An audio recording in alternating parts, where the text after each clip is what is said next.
What's up, everyone? Welcome to Game... Fuck. Let me retry that. Welcome to Game of what? Welcome to Game of Thrones. All right. Now, what's up, everyone? Welcome to Sir Hunt's Reviews. My name's Mark, and I'm joined again by my brother in arms, the one, the only, the Atomic Dom. How's it going, everybody? All right. We are going to discuss the latest Game of Thrones Season 7 promo teaser photos. Well, it was a promo trailer, and it included a lot of characters that we don't necessarily care about. So we went ahead and pulled down screenshots of all of the characters in their new garb for Season 7. But before we start discussing those, do you want to tell everyone where they can find you at and what kind of content you make, sir? I make a lot of nerd and geek content, primarily Game of Thrones. You can find me at youtube.com/theatomicdom. All right, awesome. All right, so the first character I wanted to talk about was Bran. Now this was interesting because basically in the promo trailer, everyone is doing their version of that famous like before every HBO show starts, which honestly it gives me goosebumps because I'm thinking about, you know, Game of Thrones episode's about to start. Yeah. But yeah, so they're all doing their different versions of that, and Bran is actually warging while he does it. What are your thoughts on that? I think it's cool because I think we're going to see him with a lot more control over his power this time around.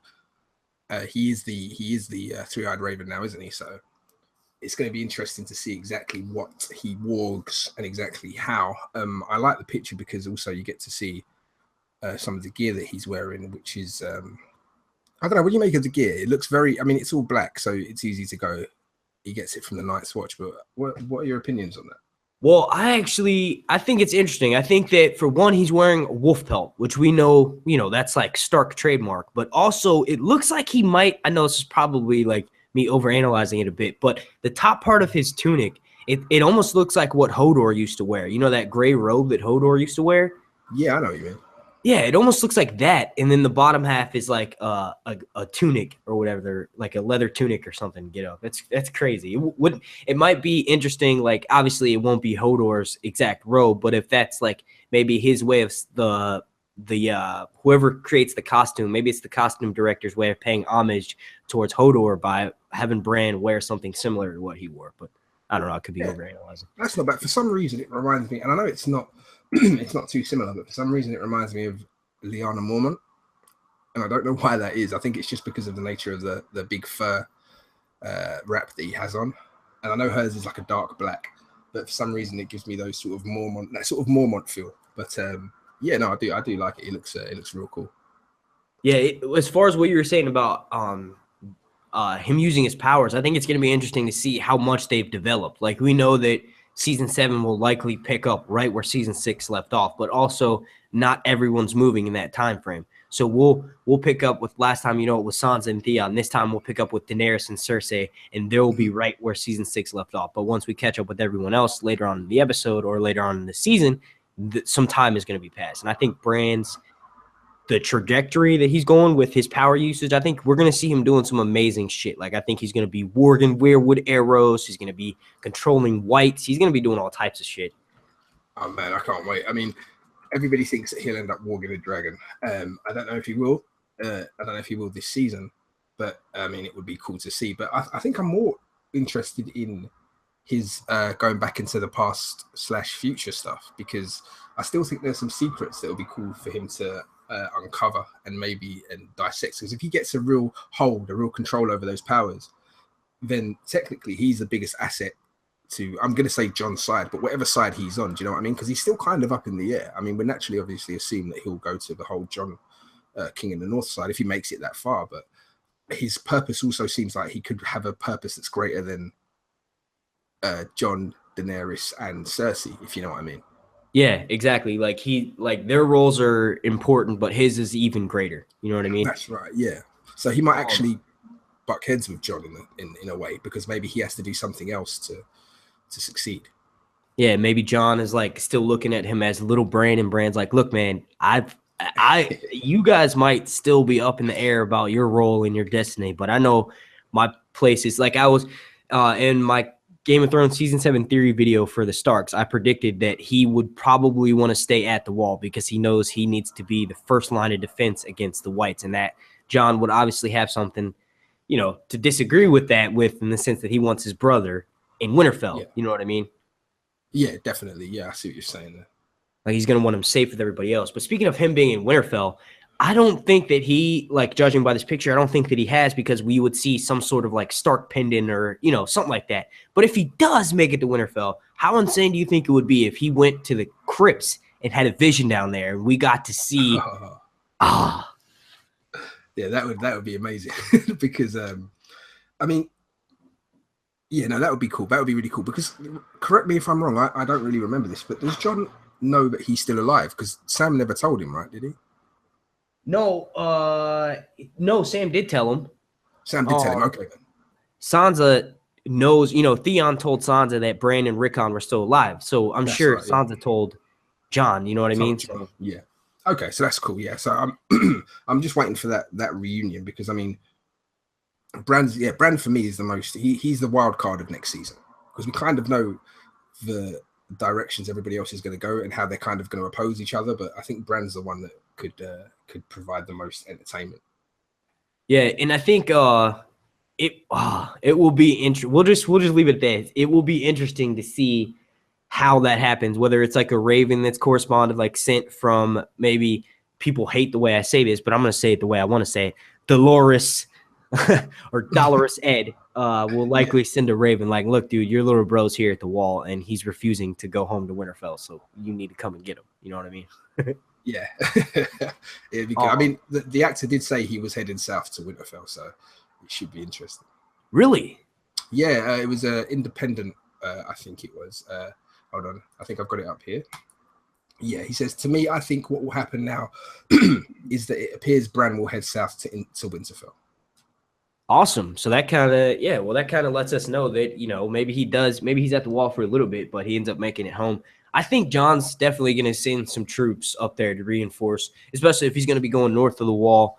And spoiler alert, this is a little bit like plot leak stuff, but supposedly he's supposed to venture north of the wall to go and grab a white to help like convince everyone, hey, look, there's a looming threat of death coming for everyone. And when he does that, I think he'll probably have a nice army stationed, just in case he doesn't quite make it back or he's being chased back or something. Yeah, yeah, that's cool. Hell yeah. But next up we have Brienne of Tarth. And now this is kind of important. I saw a lot of people saying, hey, look, she's got new armor and she obviously made it back up north. Well, we know that she probably will make it back up north. I think they would be foolish to not have her run into Sandor first because they're basically headed that same direction. So it'd be awesome. But this is not actually like new armor. Now, the armor itself is the same armor. It's the same black armor that Jaime had her fitted for. I think what's new is the cloak. What do you think? Yeah. Yeah, no, I agree. I agree with you. We did speak about this beforehand, and you did point this out to me. And if I'd have just seen it, I might not have caught that. But I think she still does have ties because of her feelings for Jaime. I think she still wants to maintain those ties to House Lannister.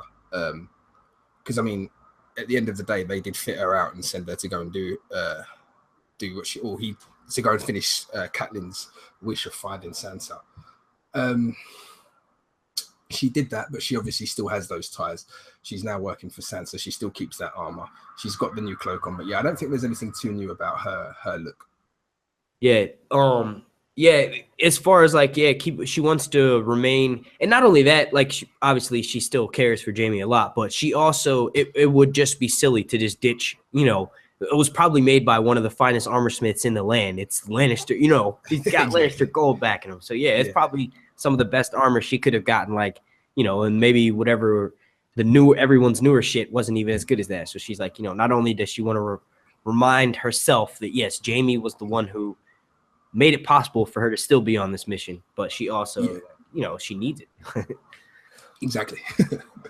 And then next up we have my favorite character, Daenerys Targaryen. Not really too much to say here. I mean, she has kind of like, she's pretty much rocking the same thing she was last season. That 3-headed dragon pendant's pretty badass though.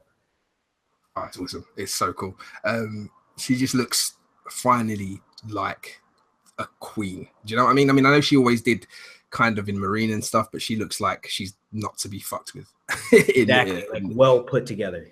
Yeah, exactly. Yeah, and I really like it because The dark colors suggest she's maybe we're going to get a bit more of a darker attitude from her this season. Like I said, I always do see her clashing with Jon on her wanting to go and move on King's Landing, and Jon wanting to move on the wall to stop the walkers. Do you know what I mean? Oh yeah, yeah. So I see something happening there. Yeah, that's going to be that's probably going to be their first like major blowout, because she obviously has waited, almost her whole life to finally be at this moment to take back the kingdom. She's probably going to suffer a loss in that initial battle between Cersei, because she's going to underestimate Cersei, or Cersei is going to overestimate Daenerys, which means that ultimately Cersei is going to be more prepared. And then she's going to have a loss, and that loss is going to make her even more pissed, and she's going to want to go pursue the kingdom even more. But I think Jon's going to be like, look, you need to realize that the threat of the White Walkers is way more important than these petty squabbles between. That's right. We'll call it the Battle of the Queens or whatever. I like that. And the thing is, like, yeah, I mean, it's a good point, because he even says it in the trailer, doesn't he? He's like the last thing he said. Like he says the last thing, which is, look, the real battle is to the north. So even though he is the king of the north now, I don't really see him focusing his attention on them seceding from the rest of Westeros. Yeah, like Westerosi politics. He's beyond that. It's like how Bran's beyond everyone else, with his role, knowing full on what he has to do. But commenting on her outfit, she's rocking some sort of version of the black and red, the traditional Targaryen black and red. And she's also got fur trim around her collar, which lets you know that winter's coming. That's right. Yeah. I mean, winter's here, and she's prepared for it. And that's pretty cool to see. I think her outfit's probably my favorite out of the bunch, because it's so different to what we've seen her in. Because obviously we've seen us just in like lace and like colors and all the stuff that you associate with Essos. And now that she's over here in Westeros, it just looks like she's ready. Yeah, she's battle hardened. Exactly. Yeah. So, man, I'm getting too excited for this. Next up, I'll let you take the lead on this one. But next up was Jaime Lannister. Jaime, okay, so Jaime's is kind of like what we saw towards the end of season 7, if not season 6, sorry, if not exactly identical. I mean, Jaime's one is, it's dark. I mean, they're all darker this season, but his was going that way anyway. He's still got that awesome hand. But yeah, there's not really too much to say about Jaime's. I guess we're gonna see. It's kind of, I mean, Cersei went all black with her last year, and Jaime's kind of mirrored that. Yeah, I think it would be ironic if the show ends up making Jaime and Cersei secret Targaryens, because Jaime's already rocking the black and the red. And I think what we can take away from this is, like, obviously he's doing the silly thing with his hand, like that's his version of saying is like he's like, ow, my hand or whatever. But it's also showing that he's like de-armored.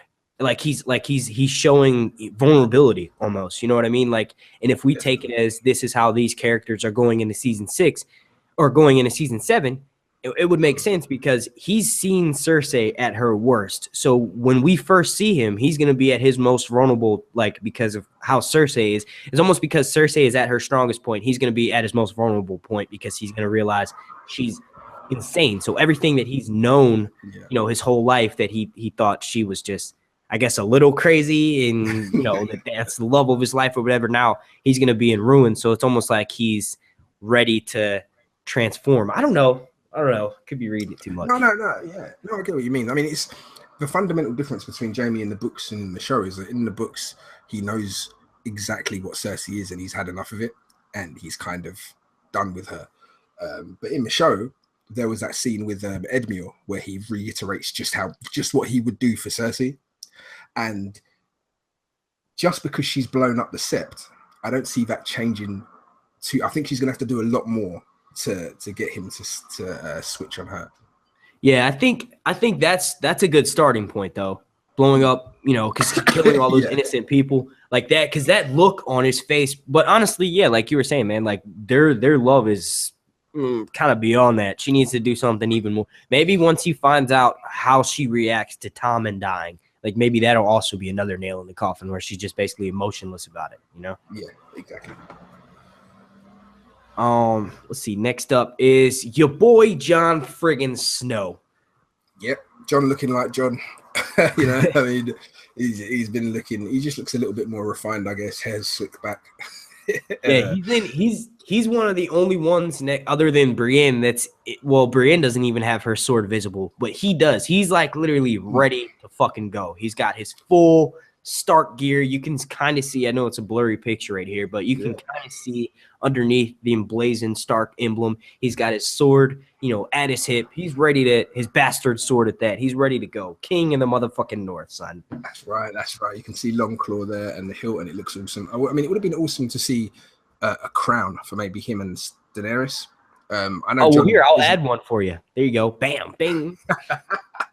I know John isn't the type to, probably isn't the type who'd care about that sort of stuff, but it would have just been a cool little, to show his ascension, because he does still look like Jon Snow at season 1. I mean, his clothes are different, and he's obviously, we know what he's been through, but he's always been up there in the North, and there's not much to distinguish him this season. So yeah, it would have been cool to see like a crown or just something to say, look, I'm the fucking king now. Yeah, I think that's their point, though. I think they're trying to show you that even though he knows that, he doesn't want to let it get to his head, it would be out of character for him to do something like that. But what is crazy to me is how the fuck does he keep getting all this hair pomade to keep his hair so slicked back like that? Like what? That's like that's it's the end of the world, but yeah, he's like, it's the end of the world, but I've got my stylist with me. Yeah, I mean, I think it would be cool to see Jon's hair get cut. Just to, I don't know, to signify something like that. Look, I mean business now, but yeah, like maybe it's Jon Snow. Yeah, maybe he's getting fit for a helm or something, and they're like, "Look, it's getting in the way, dude. We got to cut this shit off." Yeah, exactly. I mean, it'd be cool because remember in the first episode, they were teasing him about his hair. Mm-hmm.